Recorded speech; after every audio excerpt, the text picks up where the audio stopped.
അപ്പോൾ ഇവിടെ ഇരിക്കുന്ന ആളുകളൊക്കെ പഠിക്കുന്ന ആളുകളെന്ന് ഞാൻ മനസ്സിലാക്കണം, പഠിച്ചുകൊണ്ടിരിക്കുന്ന ആൾക്കാരാവും. പഠിച്ചുകൊണ്ടിരിക്കുന്ന ആൾ, ഇപ്പോൾ നിങ്ങളെ കൂട്ടത്തിൽ ഒരാൾ SSLCക്ക് പഠിച്ചുകൊണ്ടിരിക്കുകയെന്ന് വിചാരിക്കാം. റെഡി? SSLCക്ക് പഠിക്കുന്ന എത്ര ആൾക്കാരുടെ കൂട്ടത്തിലുണ്ട്? കുറച്ച് ആളുകളൊക്കെ ഉണ്ട് അല്ലേ? ബാക്കിയുള്ളവർക്ക് അതിൻ്റെ മുകളിലാണെന്ന് വിചാരിക്കുന്നു. ഓക്കെ, SSLCക്ക് പഠിക്കുന്ന ഒരു കുട്ടീൻ്റെ കുട്ടീൻ്റെ ആഗ്രഹം എന്തായിരിക്കും? അത് ദിക്റിലുള്ള മാതിരിയാണ്. ഇപ്പോൾ SSLC എന്ന് പറഞ്ഞാൽ ഫുൾ A+ എന്നാണ് അല്ലേ? ഓക്കെ, അപ്പോൾ ഫുൾ A+ വാങ്ങുക എന്നുള്ളതാണ് ഉദ്ദേശം. ഓക്കെ, ആ കുട്ടിക്ക് ഫുൾ A+ കിട്ടി നിങ്ങൾ വിചാരിച്ചോളി. നെക്സ്റ്റ് കുട്ടീൻ്റെ ആഗ്രഹം എന്തായിരിക്കും? കേൾക്കണില്ല? +1 ഇഷ്ടപ്പെട്ട വിഷയത്തിന് സീറ്റ് കിട്ടണം. ദെൻ നെക്സ്റ്റ് +2 ഫുൾ A+ വേണം. ഓക്കെ, +2 ഫുൾ A+ കിട്ടി. ദെൻ കേൾക്കണില്ല? ഇഷ്ടപ്പെട്ട പ്രൊഫഷണൽ കോഴ്സിന് ചേരണം. ചേർന്നു. ദെൻ നല്ല മാർക്കോട് അത് പാസ്സാവണം. ഓക്കെ, പാസ്സായി. കേൾക്കണില്ല? നല്ലൊരു കമ്പനിയിൽ ജോലിക്ക് കയറണം. ദെൻ എന്താണ്? നല്ലൊരു ചെക്കനെ കണ്ടെത്തി, ഒരു പെണ്ണിനെ കണ്ടെത്തി കല്യാണം കഴിക്കണം. ദെൻ പിന്നെ സ്വാഭാവികമായിട്ടും വാഹനം വാങ്ങണമെന്ന് ആഗ്രഹങ്ങൾ വരും, നല്ല വീട് വെക്കണമെന്ന് ആഗ്രഹം വരും, ഇഷ്ടമുള്ള സ്ഥലത്തേക്ക് യാത്ര പോകണമെന്ന് ആഗ്രഹം വരും, ഇഷ്ടമുള്ള രീതിയിൽ സുഖമായിട്ട് ജീവിക്കണം എന്ന് ആഗ്രഹം വരും. ഇതൊക്കെ ഉണ്ടാവില്ലേ? Yes or no? Yes or no? ഞാൻ നിങ്ങൾക്ക് ഇഷ്ടപ്പെടാത്ത കാര്യമാണോ പറഞ്ഞത്? നിങ്ങൾക്ക് ഇഷ്ടപ്പെടാത്തതാണോ? ഓക്കെ, അപ്പോൾ നിങ്ങൾ റെസ്പോൺസ് അറിയിക്കട്ടോ. ഓക്കെ, അപ്പോൾ ഇതൊക്കെ എല്ലാവരും ആഗ്രഹമാണല്ലോ. എന്നാൽ 2015 മലപ്പുറം ജില്ലയിലെ പൊന്നാനി എന്ന് പറഞ്ഞ സ്ഥലം, പൊന്നാനി എന്ന് കേട്ടിക്കണോ? പൊന്നാനി എന്ന് പറഞ്ഞ സ്ഥലത്ത് ജാസിർ എന്ന് പറയുന്ന ഒരു MSMകാരുണ്ടായിരുന്നു. അങ്ങനെ അവനെ അന്ന് MSMൻ്റെ ജില്ലാ സമിതി ഒരു പ്രസംഗ മത്സരം നടത്തി തിരൂർ വെച്ചിട്ട്. ഇത് ശബ്ദം ക്ലിയർ ആകാത്ത പ്രശ്നമുണ്ടോ? ഓക്കെ അല്ലേ? അങ്ങനെ ആ പ്രോഗ്രാം നടത്തി. ആ പ്രസംഗ മത്സരത്തിൽ അവൻ ഫസ്റ്റ് പ്രൈസ് നേടി. നല്ല കഴിവുള്ള കുട്ടിയാണ്. അങ്ങനെ SSLC എക്സാം കഴിഞ്ഞ് വെക്കേഷൻ സമയത്ത് അവൻ്റെ ഒരു കുടുംബക്കാരൻ്റെ റിലേറ്റീവിൻ്റെ കോളേജിൽ സെൻഡ് ഓഫ് പ്രോഗ്രാം ഉണ്ടായിരുന്നു. അങ്ങനെ അവൻ്റെ കൂടെ പൊന്നാനിയിൽ ബൈക്ക് വെച്ചിട്ട് ഒരു ബസ്സിന് കോളേജിലേക്ക് പോയി വൈകുന്നേരം തിരിച്ചു വന്നു. 10ാം ക്ലാസ്സിൽ പഠിക്കുന്ന ഒരു ആൺകുട്ടിയാണ്. തിരിച്ച് വീട്ടിലേക്ക് പോകുമ്പോൾ ജാസിർ പറഞ്ഞു, ഞാൻ വണ്ടി ഡ്രൈവ് ചെയ്തോളാം, വണ്ടി ഞാൻ ഓടിച്ചോളാം. അല്ലേ? 10ാം ക്ലാസ് പഠിക്കണമെങ്കിൽ നിങ്ങൾക്ക് ബൈക്ക് ഓടിക്കാൻ ആഗ്രഹം ഉണ്ടായിരുന്നോ? ഉണ്ടാവുമോ? ബൈക്ക് ഡ്രൈവ് ചെയ്യാൻ അറിയുന്ന ആളുകൾക്ക്, നിങ്ങൾക്ക് ഉണ്ടാവില്ല, ഇവർക്ക് പക്ഷേ ആഗ്രഹം ഉണ്ടാവും. അങ്ങനെ ബൈക്ക് ഡ്രൈവ് ചെയ്ത് പോയി കുറച്ച് പോയ സമയത്ത് എതിരെ വന്നിട്ടുള്ള ഒരു ലോറിയിൽ ബൈക്ക് ഇടിച്ചു. 2 പേരും വീണു. പക്ഷെ ജാസിറിന് ശരീരത്തിൽ മുറിവുകളൊന്നുമില്ല.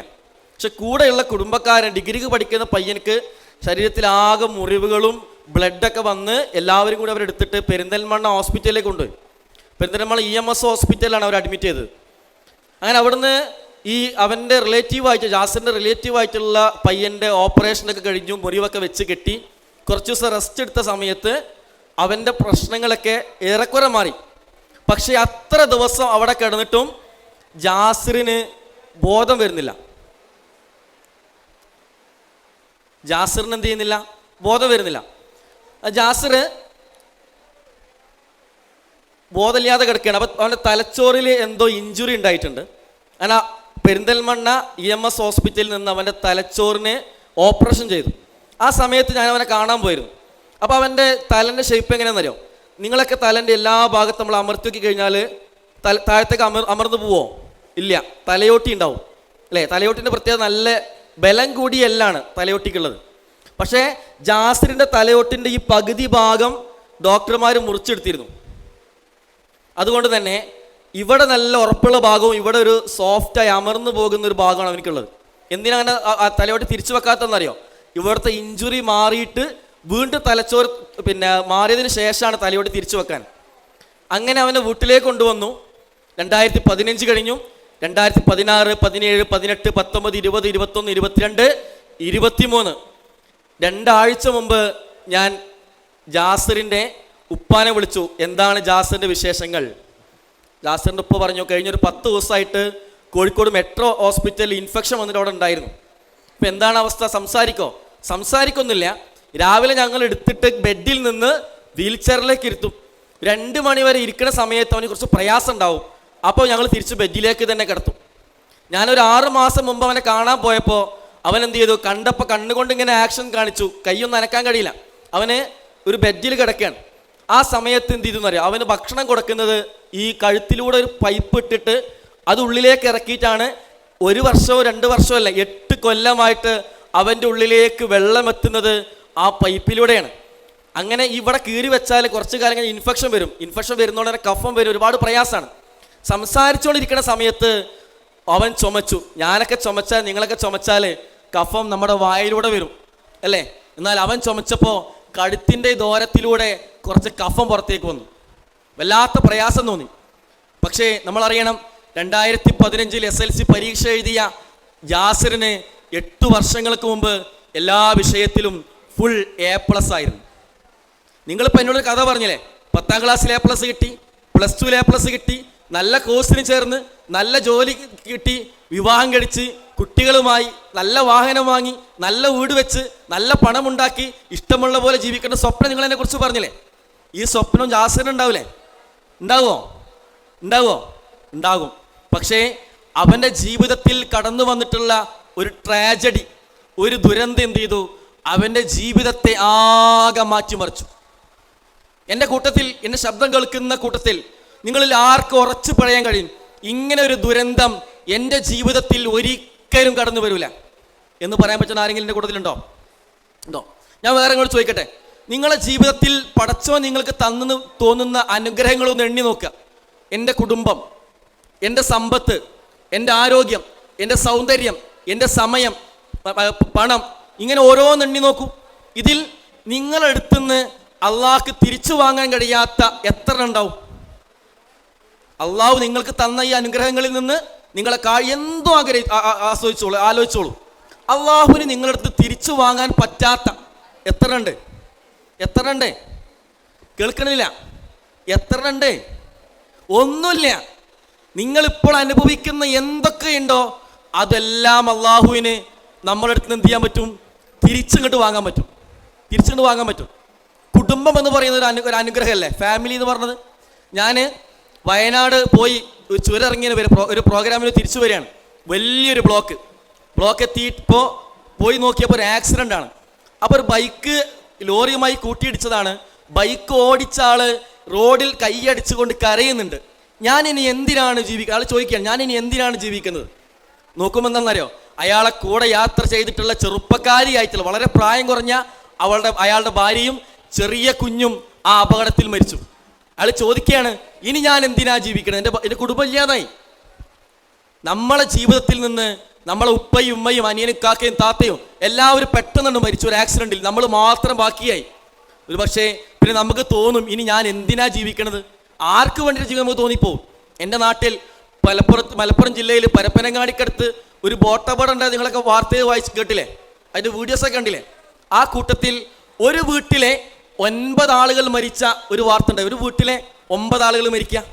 അങ്ങനെ ഒരു വീട്ടിൽ 9 ആളുകൾ മരിച്ചു എന്ന് കേട്ടാൽ ആ വീടിൻ്റെ രൂപം നിങ്ങളുടെ മനസ്സിലേക്ക് എങ്ങനെ വരിക? ചെറിയ കുഞ്ഞ് വീടാവോ? അത് 2 നിലക്കുള്ള ഓടിട്ട് വലിയ വീടാവോ? നിങ്ങളുടെ മനസ്സിലേക്ക് എന്താ വരിക? ആ 2 നിലക്കുള്ള ഒരു വലിയ ഓടിട്ട് വീടായിരിക്കും. എൻ്റെ മനസ്സിലേക്ക് അത് തന്നെ വന്നത്. പക്ഷേ ഞാൻ ആ അപകടം കഴിഞ്ഞൊരു 4 ദിവസം കഴിഞ്ഞ് എൻ്റെ സുഹൃത്തുക്കളുടെ കൂടെ ആ വ്യക്തിയുടെ സൈദലവി എന്ന പറഞ്ഞ ആളെ വീട്ടിലേക്ക് പോയി. വീട് കാണാൻ വേണ്ടി പോയപ്പോൾ വളരെ ചെറിയ ഓടിട്ട ചെറിയൊരു വീടാണ് അദ്ദേഹത്തിൻ്റെ വീട്. ആ വീടിനോട് ചേർന്നിട്ട് ചെങ്കല്ല് കൊണ്ടൊരു തറ ഇട്ട് വെച്ചിട്ടുണ്ട്. ആ തറയിലാണ് 9 മയ്യത്തുകൾ കിടത്തിയത്. അപ്പോൾ അവിടെ ഉള്ളൊരു സുഹൃത്ത്, ഒരാൾ അന്ന് സംഭവിച്ച കാര്യങ്ങൾ എനിക്ക് പറഞ്ഞു തന്നു. അത് എത്രത്തോളം സത്യമെന്ന് എനിക്കറിയില്ല. ആ സംഭവം ഇങ്ങനെയാണ്. വൈകുന്നേരമായപ്പോൾ ഫാമിലിയിൽ ഭാര്യയും മക്കളും അടക്കം ആളുകൾ ബീച്ചിലേക്ക് പോയിരിക്കുകയാണ്. അവർ വരാനായ സമയമായിട്ട് അവരെ കാണാതായ ആ സമയത്ത് എന്ത് ചെയ്തു? ഇയാൾ വിളിച്ചു നോക്കുകയാണ്. ഇപ്പം ഞാൻ ഇങ്ങോട്ട് വന്നപ്പോൾ എൻ്റെ വൈഫിനെ വിളിച്ചു. ഞാൻ പറഞ്ഞു, ഏകദേശം ഒരു 6:30-7 മണിയാകുമ്പോൾ വീട്ടിലേക്ക് എത്തുമെന്ന് പറഞ്ഞു. 8 മണിയായിട്ട് എന്നെ കാണാതിരുന്നാൽ എൻ്റെ വൈഫിൻ്റെ കോള് വരൂലേ? നിങ്ങൾ ഇന്ന് വൈകിട്ട് വീട്ടിലേക്ക് എത്തിയില്ലെങ്കിൽ കോള് വരും. ഇതേപോലെ സെയ്തലി വിളിച്ചു ഒരു 6 മണിയായപ്പോൾ, അല്ല എവിടെ കാണുന്നില്ലല്ലോ, ഇവിടെ നല്ല തിരക്കാണ്, ഞങ്ങളൊരു ബോട്ടിങ്ങിന് കയറിയിട്ടുണ്ട്, ബോട്ടിൽ നല്ല തിരക്കാണ്. സംസാരിച്ചുകൊണ്ടിരിക്കുന്ന ഇടയിൽ അവരുടെ ഭാര്യ പറഞ്ഞു, അള്ളാ ഞങ്ങളെ ബോട്ട് താൻ മറിയുന്നു, നോട്ട് റീച്ചബിൾ ഫോൺ. പിന്നെ വിളിച്ചിട്ട് കോള് കണക്റ്റ് ആവണില്ല. ടെൻഷനാവില്ലേ? ഇയാൾ ടെൻഷനായി അയൽവാസിയിലെ ചെറുപ്പക്കാരെയും കൂട്ടിയിട്ട് സംഭവസ്ഥലത്തേക്ക് പോയിട്ട് അവിടെ എത്തിയപ്പോൾ അവിടെ രക്ഷാപ്രവർത്തനം നടക്കുകയാണ്. നാട്ടുകാരെ പോലെ നോക്കി നിൽക്കാൻ പറ്റുമോ? കുട്ടികളും ഭാര്യൻ്റെ കൂട്ടത്തിലുണ്ട്. ഇയാൾ ടെൻഷൻ അടിച്ച് അതിനുള്ളിലേക്ക് കയറി ചെന്ന് രക്ഷാപ്രവർത്തനത്തിൽ പങ്കാളിയായി. കയ്യിൽ കിട്ടുന്ന ഓരോ ആളുകളുടെ ശരീരം, ജീവനുള്ളതും ജീവനില്ലാത്ത ശരീരം എന്ത് ചെയ്യുന്നുണ്ട്, ഇയാൾ പിടിച്ച് ഇങ്ങനെ കൊണ്ടുക്കുന്നുണ്ട്, ഇങ്ങനെ പാസ് ചെയ്ത് പോവാണ്, കൊണ്ടുപോകാൻ സഹായിക്കുന്നുണ്ട്. അങ്ങനെ കൊണ്ടുപോകുന്നതിനിടയിൽ ഇയാളെ കയ്യിലേക്ക് ഒരു ചെറിയ കുട്ടിൻ്റെ ശരീരം കടന്നു വന്നു. അപ്പോൾ ഇയാൾ അങ്ങോട്ട് നോക്കിയിട്ട് ഇങ്ങോട്ടേക്ക് തന്നെ തിരിച്ചു വെച്ചിട്ട് അതിലേക്ക് ഇങ്ങനെ നോക്കുമ്പോൾ ആ സാധുവിൻ്റെ ചെറിയ മകളായിരുന്നു അത്. എൻ്റെ മകളാണെന്ന് മനസ്സിലായപ്പോൾ ടെൻഷനോട് കൂടിയിട്ട് കരച്ചിൽ വന്നുകൊണ്ട് മോളെ മോളെ മോളെ എന്ന് വിളിച്ചിട്ട് കുലുക്കി നോക്കി, ഉണർത്താൻ ശ്രമിച്ചു നോക്കി. പക്ഷേ എത്ര ശ്രമിച്ചിട്ടും ആ കുട്ടി ഉണരുന്നില്ല. തൻ്റെ സ്വന്തം മകള് മരിച്ചുപോയിക്കാണ്. അങ്ങനെ 9 ആള് ഒരു കുടുംബത്തിലെ മരിച്ചുപോയി. കണ്ടോ? ഈ രീതിയിൽ അള്ളാഹു നമ്മുടെ ജീവിതത്തിൽ നിന്ന് നമ്മൾ അനുഭവിച്ചു കൊണ്ടിരിക്കുന്ന ഏത് അനുഗ്രഹവും ഒരു നിമിഷത്തെ സമയം കൊണ്ട് അള്ളാഹു എന്ത് ചെയ്യാൻ പറ്റും, തിരിച്ചെടുക്കാൻ പറ്റും. അങ്ങനെ എന്തെങ്കിലും സംഭവിച്ചാൽ നമ്മുടെ ലൈഫ് പിന്നെ ആകെ മാറി പറയും. പിന്നെ നമ്മൾ വിചാരിക്കുന്നത് പോലെ എന്തെങ്കിലും സംഭവിക്കാം. എൻ്റെ ജീവിതത്തിലും എനിക്ക് അങ്ങനത്തെ ഒരു ദുരന്തം എന്ന് പറയാൻ കഴിയില്ല. എന്നെ വിഷമിപ്പിച്ചൊരു കാര്യം സംഭവിച്ചിട്ടുണ്ട്. 2021 മെയ് മാസം 8-ാം തീയതി, അന്ന് റമദാൻ 3 ഞാൻ കോഴിക്കോട് ഒരു മീറ്റിങ്ങിന് വേണ്ടി പോയിട്ട് അവിടെ ട്രെയിൻ ഇറങ്ങി മീറ്റിംഗ് ഓഫീസിലേക്ക് നടക്കുകയാണ്. പോകുന്ന വഴിയിൽ എനിക്കൊരു കോൾ വന്നു. അത് വേറെ ആരുമല്ല, ഞാൻ ഈ ദുനിയാവിൽ ഏറ്റവും സ്നേഹിക്കുന്ന, എനിക്ക് ഏറ്റവും പ്രിയപ്പെട്ട, എന്നേക്കാൾ ഞാൻ ഇഷ്ടപ്പെടുന്ന എൻ്റെ പ്രിയപ്പെട്ട ഉമ്മയായിരുന്നു. എൻ്റെ ഉമ്മ എന്നെ വിളിച്ചിട്ട് പറഞ്ഞു, എടാ എനിക്ക് വയ്യട്ടോ, നാളെ ഡയാലിസിന് പോവാളോ, മക് അസുഖമാണ്, കിഡ്നി രോഗമാണ്, ഡയാലിസിസ് ചെയ്യുന്ന ആളാണ്, എടാ നാളെ ഡയാലിസിന് പോകണം, നീ ഇന്ന് രാത്രി വരൂലേ? ഞാൻ പറഞ്ഞു, ഉമ്മ ഇന്ന് രാത്രി ഞാൻ വരും, നാളെ രാവിലെ നേരത്തെ നമുക്ക് പോകാം. അങ്ങനെ റമദാൻ മാസമാണല്ലോ, മീറ്റിംഗ് കഴിഞ്ഞ് നോമ്പ് തുറന്ന് ഞാൻ എന്ത് ചെയ്യും, നിസ്കരിക്കുമ്പോൾ ഞാൻ എന്തായിരിക്കും പ്രാർത്ഥിക്കുന്നുണ്ടാവുക? നിങ്ങളാണെങ്കിൽ എന്താ പ്രാർത്ഥിക്കുക? കേൾക്കട്ടെ, എന്താ പ്രാർത്ഥിക്കുക?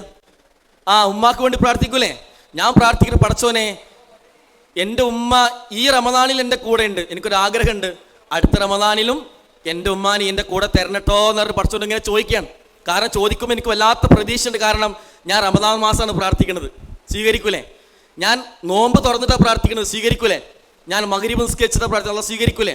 നോമ്പുകാരൻ്റെ പ്രാർത്ഥനയാണല്ലോ, സ്വീകരിക്കും. എല്ലാം കൊണ്ടും പടച്ചോൻ സ്വീകരിക്കുന്ന സമയമാണ്. പക്ഷേ ആ സമയത്ത് എൻ്റെ പ്രിയപ്പെട്ട സുഹൃത്ത് ഫാസിൽ ആലുകൾ എന്നെ ബാക്കിൽ നിന്ന് വിളിച്ചു, സഹീറ നിൻ്റെ ഫോൺ എവിടെയെന്ന് വെച്ചു. ആ സമയത്ത് ഞാൻ പറഞ്ഞു, ഫോൺ മീറ്റിംഗ് റൂമിലാണ്, ഫോൺ എടുത്ത് വീട്ടിൽ വിളിക്ക്. ഞാൻ ഓടിക്കതച്ച് പോയി ഫോൺ എടുത്ത് നോക്കുമ്പോൾ 6 മിസ് കോളാണ്. ഞാൻ തിരിച്ചിങ്ങനെ വീട്ടിലേക്ക് വിളിക്കാൻ നോക്കും, ഉപ്പാൻ്റെ കോളാണ് കേട്ടോ. എൻ്റെ ഫോണിൽ എഴുതി കാണിച്ചു, ഫാദർ കോളിങ്. ഞാൻ മനസ്സോടെ ഫോൺ എടുത്ത് ചെവിയിൽ വെച്ചുടനെ തന്നെ എൻ്റെ ഉപ്പ എന്നോട് പറഞ്ഞു, ഉമ്മ പൊയ്ക്കണ് കേട്ടോ. ഈ ലോകത്ത് ഞാൻ ഒരിക്കലും കേൾക്കരുത് എന്ന് ആഗ്രഹിക്കുന്ന വാർത്തയാണ്. ഈ ഇരിക്കുന്ന കൂട്ടത്തിൽ ഇപ്പോൾ ഉമ്മ ജീവിച്ചിരിക്കുന്ന ആളുകൾ ഒരു നിമിഷം ഒന്ന് ആലോചിക്കാം. ഒരു നിമിഷം ആലോചിക്കേണ്ടത്, നിങ്ങളുടെ ഉമ്മ മരിച്ച് ഉമ്മാനെ കഫൻ ചെയ്ത് നിങ്ങളുടെ വീടിൻ്റെ ഹാളിൽ കിടത്തിയതൊന്ന് മനസ്സിൽ കണ്ടാണി. ഉമ്മാനെ കഫൻ ചെയ്ത് ഇങ്ങനെ വീട്ടിൻ്റെ ഉള്ളിൽ കിടത്തിയിട്ട് നിങ്ങളിങ്ങനെ മുമ്പിൽ നിൽക്കുകയാണ്, ഒന്ന് മനസ്സിൽ കണ്ടു നോക്കൂ.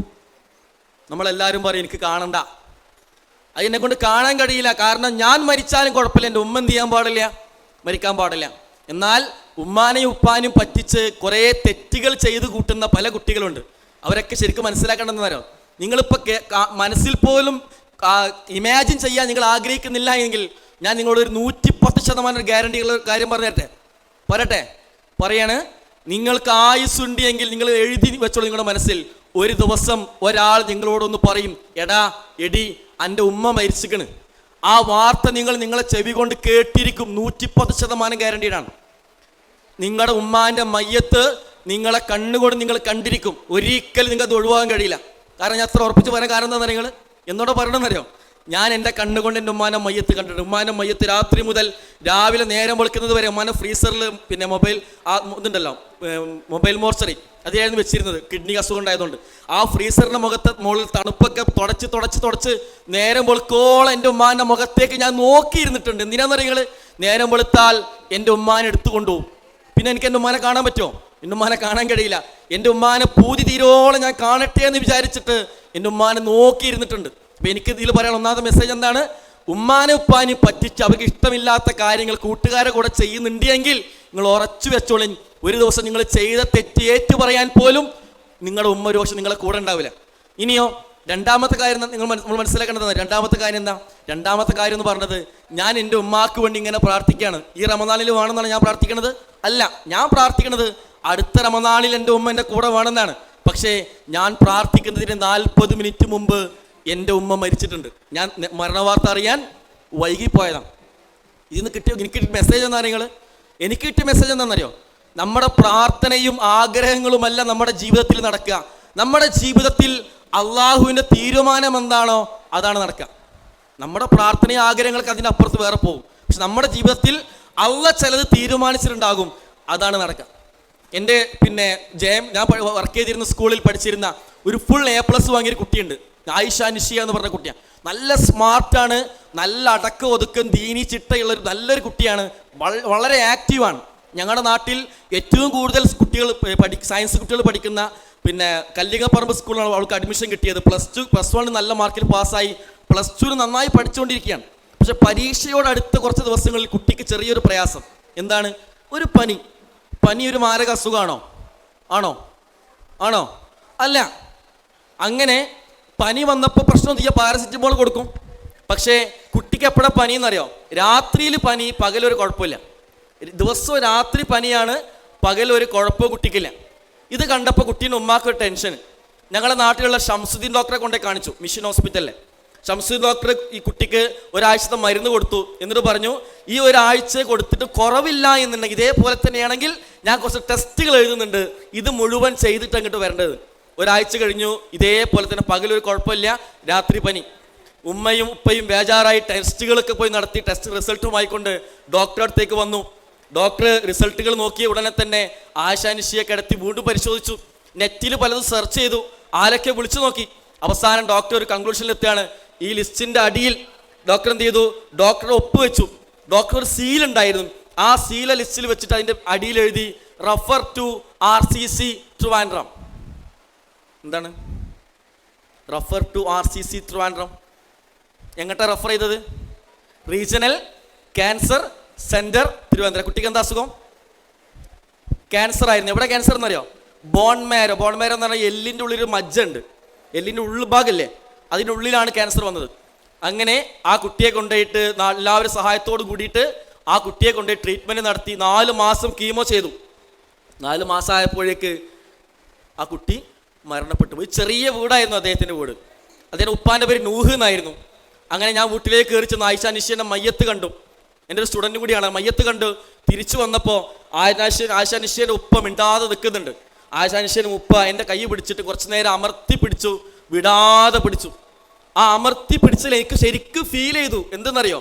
ഒരു ഉപ്പാൻ്റെ വേദന. 16 വയസ്സുള്ള ഒരു മകൾ മരിച്ചപ്പോൾ ഉപ്പ അനുഭവിക്കുന്ന പ്രയാസം എനിക്ക് ശരിക്കും മനസ്സിലായി.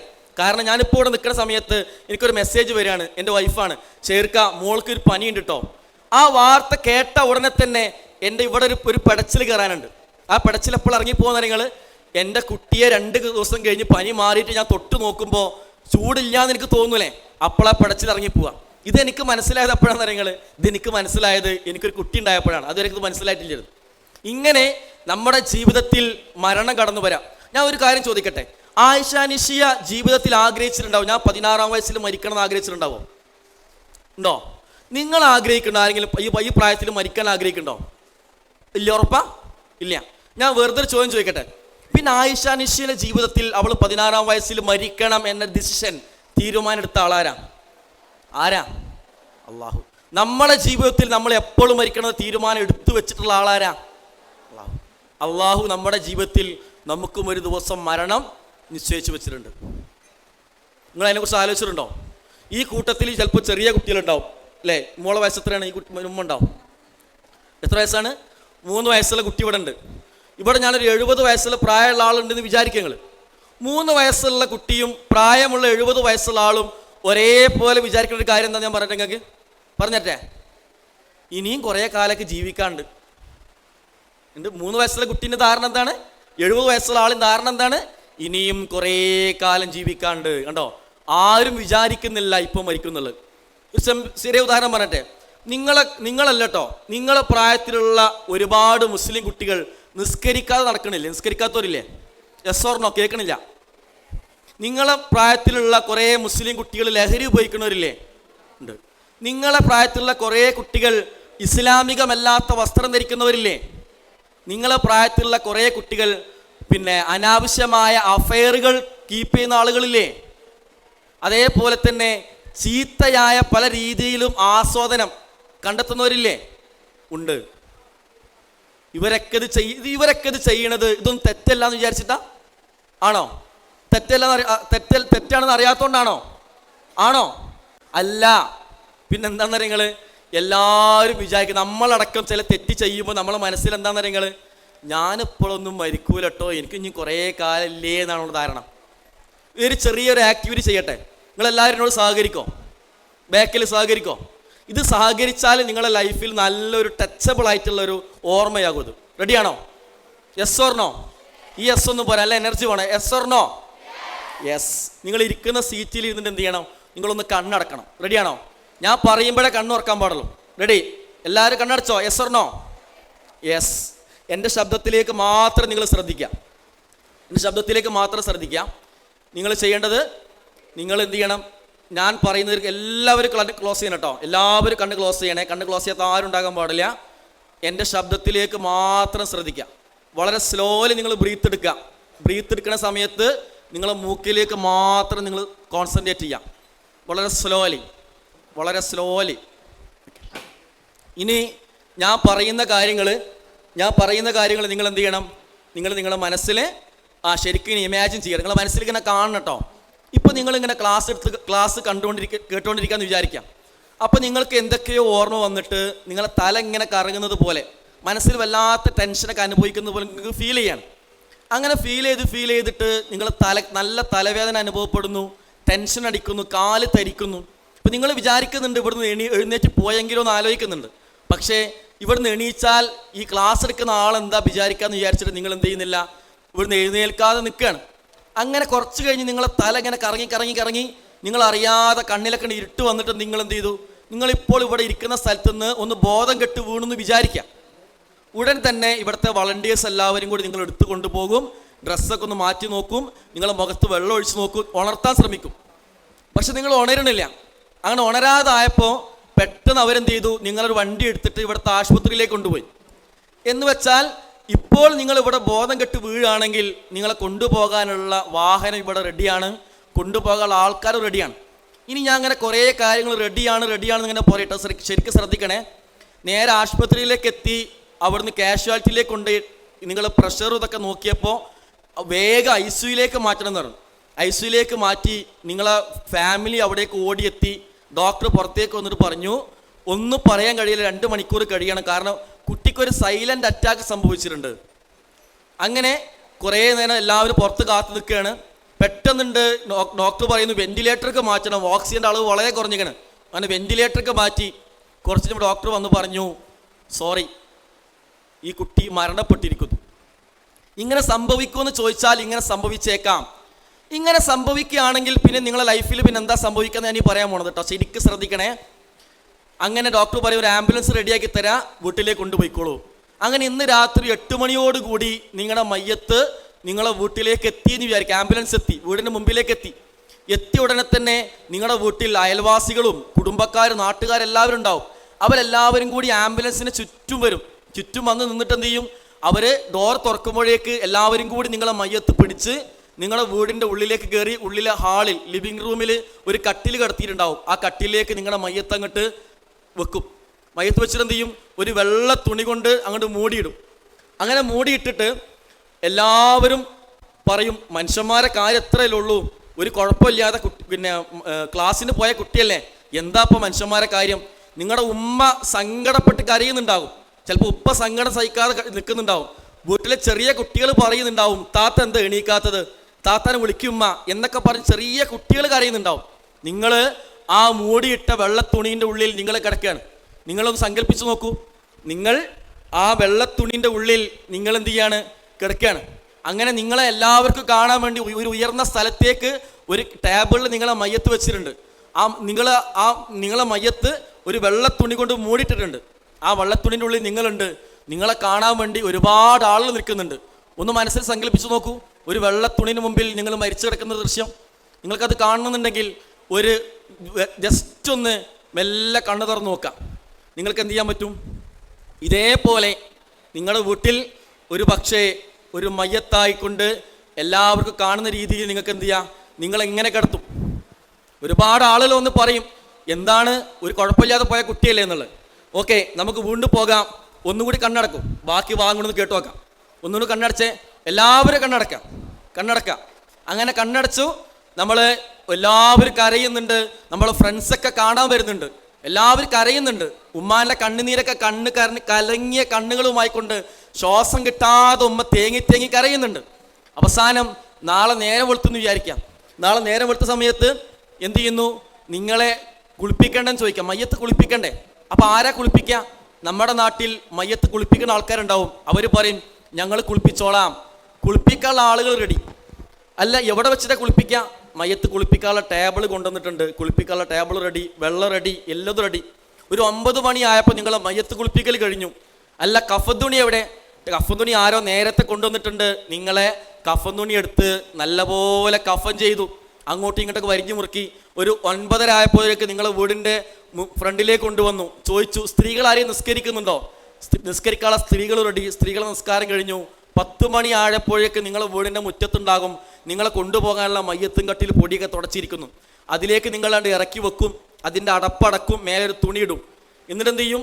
ആരാ മയ്യത്തും കട്ടിൽ ഏറ്റാനുള്ള ആൾ? കുടുംബക്കാർ, അയൽവാസികൾ റെഡി. മയ്യത്ത് കട്ടി എടുക്കാനുള്ള ആൾ റെഡി. അതെടുത്തുകൊണ്ട് നിങ്ങളെ വീട്ടിൽ നിന്ന് ഒരുപാട് ആളുകൾ മെല്ലെ നിങ്ങളെ വീട്ടിൽ നിന്ന് പുറത്തേക്ക് ഇറങ്ങിപ്പോകും. പെട്ടെന്നുള്ള മരണമല്ലേ, കുറേ ആൾക്കാരുണ്ടാവും. ശരിക്കും ശ്രദ്ധിക്കണേ.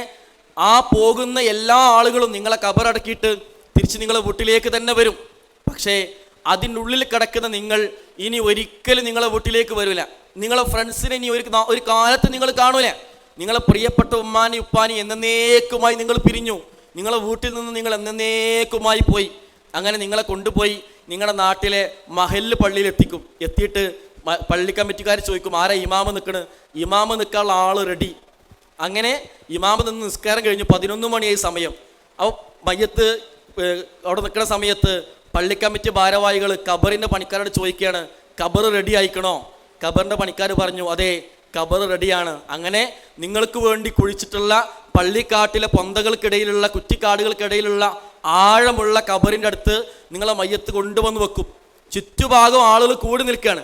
എല്ലാവരും നിങ്ങളെ ഇറക്കി വെച്ചാൽ നിങ്ങളെ പിന്നെന്ത് ചെയ്യും? അവിടെ മണ്ണ് നിങ്ങളെ ദേഹത്തേക്ക് മണ്ണിടാൻ വേണ്ടി റെഡിയായി നിൽക്കുകയാണ്.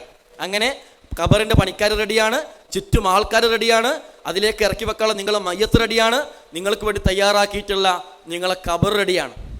ഓക്കെ, ശ്വാസം വളരെ സാവധാനം ഉള്ളിലേക്ക് എടുക്കുക, വളരെ സാവധാനം പുറത്തേക്ക് വിടുക. ഓക്കെ, മെല്ലെ കണ്ണ് തുറക്കാം.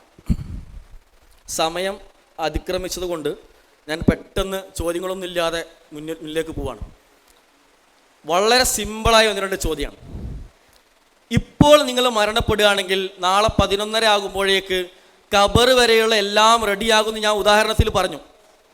ഇതിലേതെങ്കിലും ഒന്ന് റെഡിയാവില്ല നിങ്ങൾക്ക് തോന്നുന്നുണ്ടോ? Yes or no? കേൾക്കണില്ല? Yes or no? നോ, ഒന്നും റെഡിയാവാതിരിക്കില്ല, ഒക്കെ റെഡിയാവും.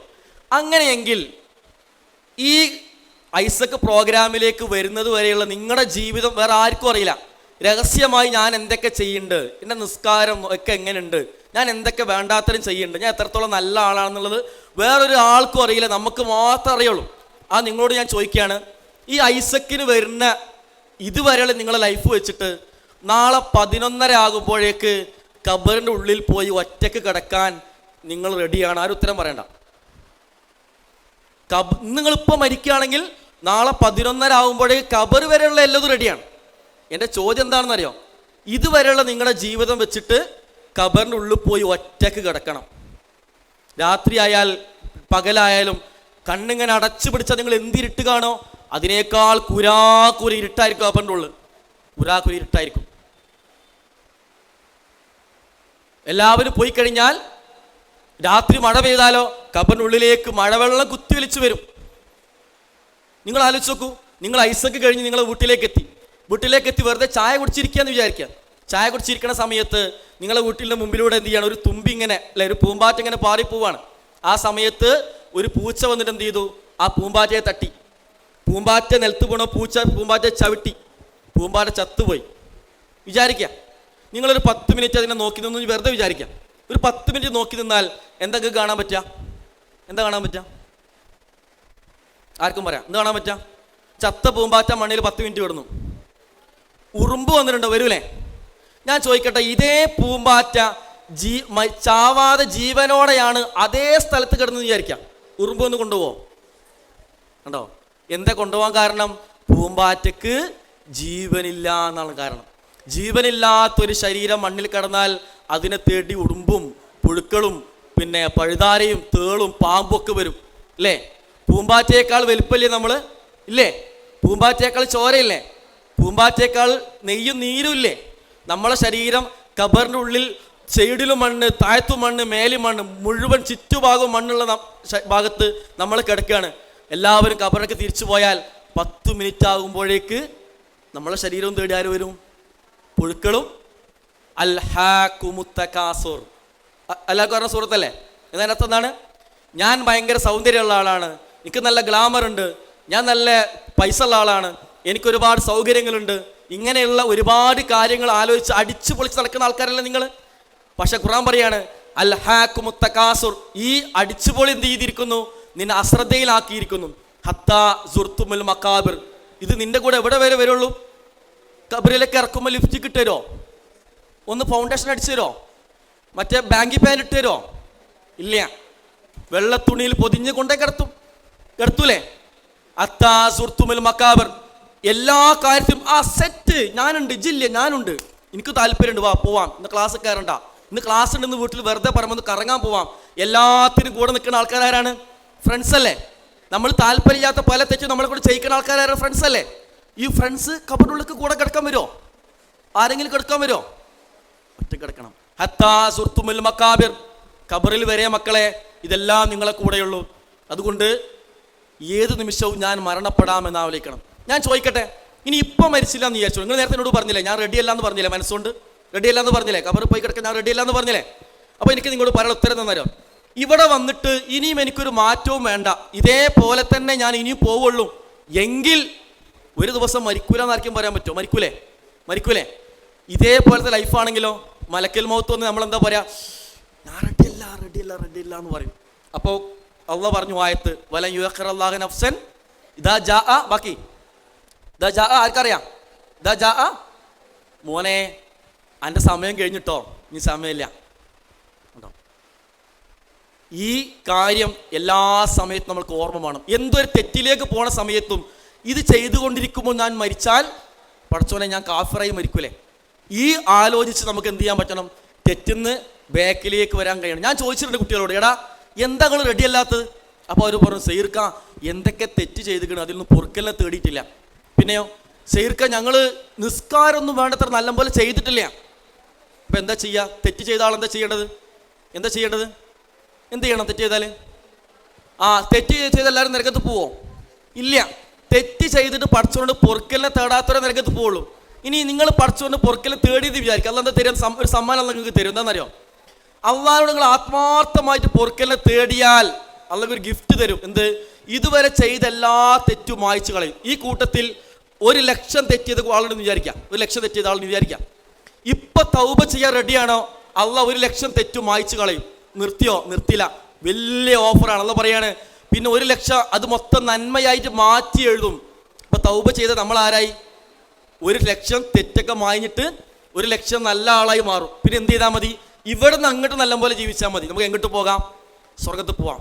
റെഡിയാണോ? All of you stand. വളരെ സൈലൻ്റ് ആയി എണീച്ച് നിൽക്കുക എല്ലാവരും, വളരെ സൈലൻ്റ് ആയിട്ട്, ഒരു ശബ്ദം കേൾക്കാൻ പാടില്ല. Close your eyes, keep silence, close your eyes. നിങ്ങളുടെ എല്ലാ കൈ താഴ്ത്തിയിടുക, വളരെ കൂളായിട്ട് നിൽക്കുക.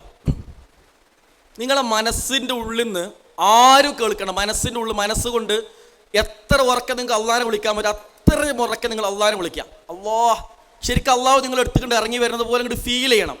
നിങ്ങൾ അള്ളാഹുവിനോട് നിങ്ങളുടെ ലൈഫിൽ നിങ്ങൾ ചെയ്തിട്ടുള്ള തെറ്റുകൾ ഓരോന്ന് പടച്ചോനെ ഇതൊക്കെ എനിക്ക് പുറത്തു തരണേ, ഇനി ഞാൻ അങ്ങോട്ട് നല്ല വ്യക്തി ആയിക്കോളാം, നിസ്കാരം മറ്റുള്ള കാര്യങ്ങൾ മാറിക്കോളാം, ഇത് ഞാൻ നിർത്തിക്കോളാം എന്നൊക്കെ പടച്ചോനോട് ഇങ്ങനെ ആത്മാർത്ഥമായിട്ട് തൊട്ടടുത്തിക്കുന്ന ആൾ പോലും നിങ്ങൾ പറഞ്ഞത് കേൾക്കില്ല. അതുകൊണ്ട് സത്യസന്ധമായിട്ട് എത്ര ഉറക്കല്ലാനെ വിളിക്കാൻ പറ്റും അത്രയും ഉറക്കല്ലാനെ വിളിക്കാം. ഓക്കെ, തുടങ്ങിക്കോളി.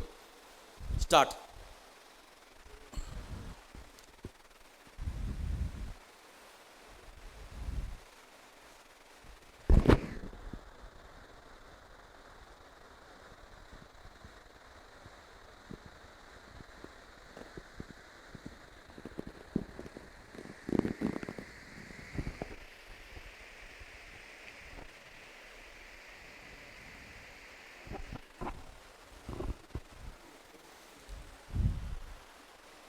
ഓക്കെ, മെല്ലെ കണ്ണ് തുറന്നിരിക്കാം.